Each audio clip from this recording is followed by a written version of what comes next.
In a video obtained by the Washington Post, where Republican Senator Ron Johnson suggests that the FBI may have been behind the January 6th Capitol riot. Let's take a look. The Capitol riots. I'd forgotten all about this. Do you remember this? Thousands of angry MAGA hats storming the Capitol, threatening to hang Mike Pence. Do you remember that? No, neither do the Republicans. Fucking cowards. These Republican congressmen, they are fucking cowards.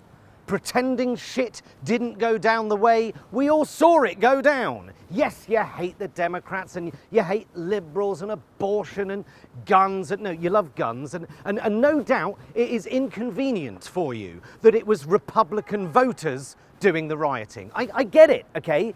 But you saw the same pictures I saw, with mine actual eyes. The angry mob storming the Capitol and changing the American flag for the Trump flag and smashing shit up whilst rifling through Nancy Pelosi's drinks cabinet. And people being killed, murdered.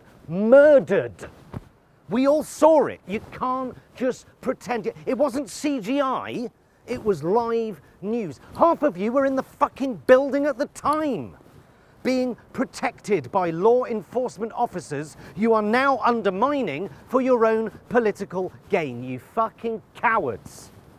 The same Republicans who were shouting at BLM goddarn woke liberals for wanting to defund the police just voted en masse against funding the Capitol Police. Why? Because funding the Capitol Police is a partisan issue now. Why? Because the Capitol Police risked their lives protecting Republican congressmen and women from an armed insurrection that didn't happen, according to Republican congressmen and women.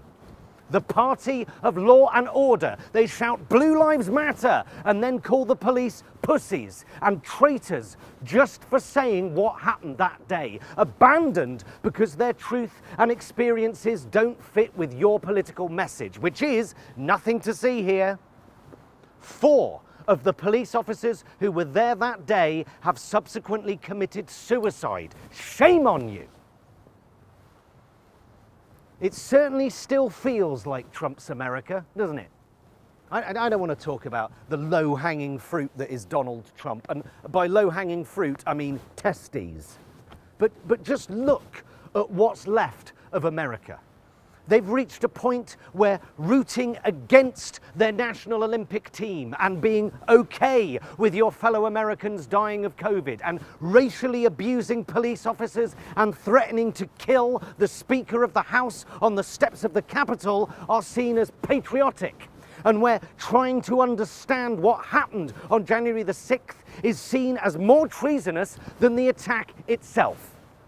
This is Trump's legacy, the erosion of truth. Trump was truth's kryptonite, the nemesis of truth, this green lump, this orange lump of toxic anti-truth with an ego so fragile that he would rather undermine democracy itself than admit to his most rabid supporters that he lost. My Twitter feed, it's full of people telling me there's plenty of evidence that he won, but when you ask them for it, they all go, oh, fuck off, you snowflake.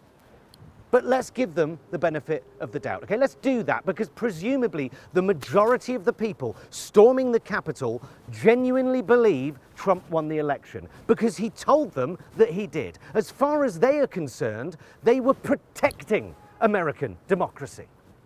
Well, if that is the case, surely you want an investigation into that sequence of events, right? You'd welcome the truth coming out because you'd be a hero. And if it really was the FBI or Antifa or the ghost of JFK pulling the strings that day, you'd want an investigation into that sequence of events too, right? Because one way or another, it happened. We all saw it happen, as did Russia and China and the Taliban, who all rubbed their hands with glee.